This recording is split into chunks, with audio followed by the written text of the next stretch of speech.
Hello, and welcome to Forensic Friends, a new YouTube channel that we set up in association with the European Division of the International Association for Identification. The purpose of this channel is to highlight and help disseminate research and points of general interest in and around the forensic sciences. So what do you know about the use of forensic facial recognition techniques in archaeology? No, not me either. But my friend Daniel Henningsson from the Swedish Migration Agency knows a lot about facial recognition. And he's using modern forensic science methods to examine 3,000-year-old facial images. For centuries, the colossal heads of Mesoamerica have baffled archaeologists. Just who were these individuals represented in blocks of basalt stone standing almost 4 meters tall? Now, by applying the exact same facial recognition techniques used in modern forensics to analyze precise contours of these massive stone monuments, Daniel is uncovering detail that will potentially help archaeologists better understand this fascinating culture from Central America.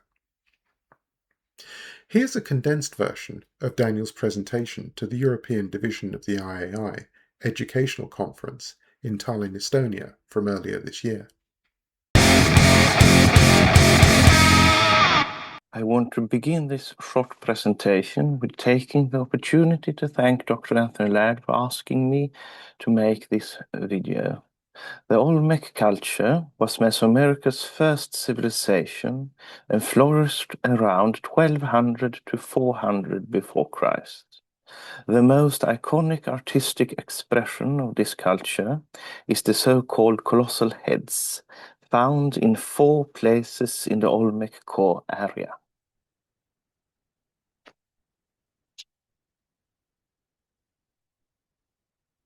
We can here see some examples of how the colossal heads have been and are viewed within Mesoamerican archaeological research. The prevailing theory is that they are portraits of individuals, probably princes. Yet, is this really the case? Can the forensic discipline of facial analysis and comparison be of any help in strengthen or overturn this theory? In my research, I have applied the discipline of facial analysis on parts of this material. At the present moment, I have been looking at the colossal heads from one of the main Olmec cities, San Lorenzo. Out of the 10 colossal heads from the city in question, I have worked with 9. Number 7, as we can see here, is unfortunately too damaged to be used in this study.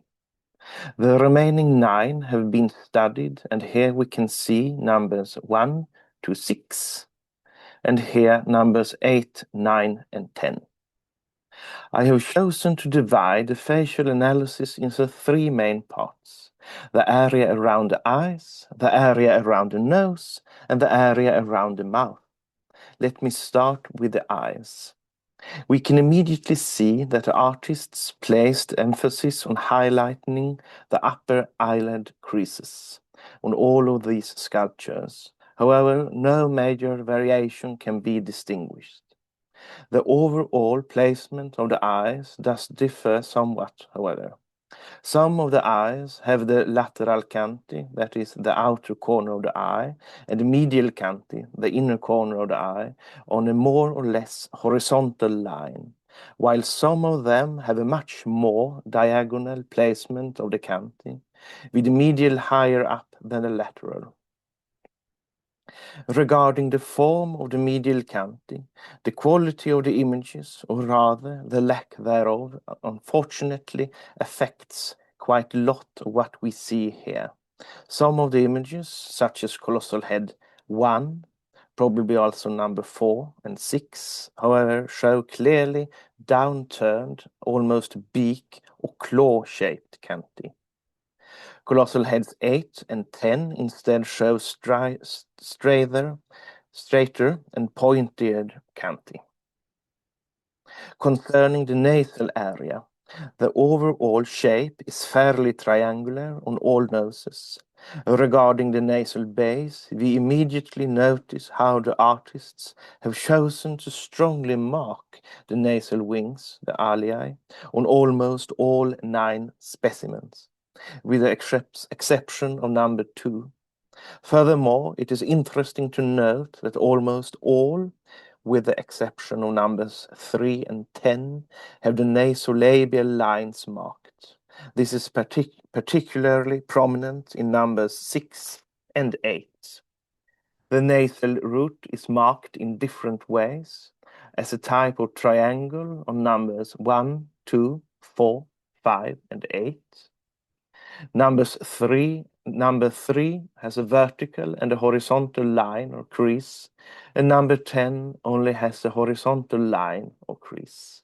The shape of numbers 6 and 9 is at the present moment uncertain.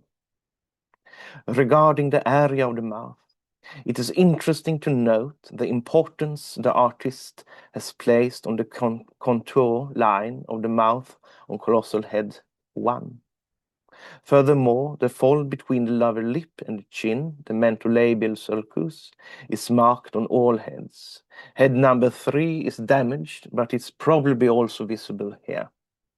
The artists have also chosen to mark the folds at the corners of the mouth on numbers 3, 4, and 8.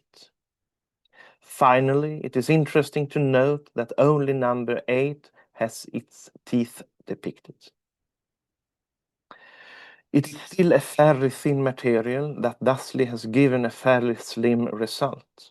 What I dare say, however, is that these are not completely idealized portraits, but that the artists have chosen to highlight various identifiable details on several of the statues. Can I say that they are all portraits? No, I am not able to make such a statement at the present moment. Nevertheless, at the same time, we cannot say that they all are idealized portraits, and that is a start. Thank you for listening.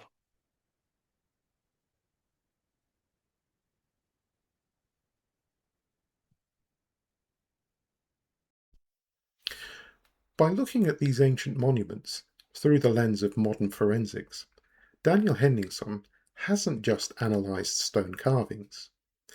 He's managed to point out that these images were probably not simply generic icons, but were in fact individuals with an identity and personalities of their own. If you'd like to know more about Daniel's research, why not drop him a line in the comments section and I'll pass it on. See you next time.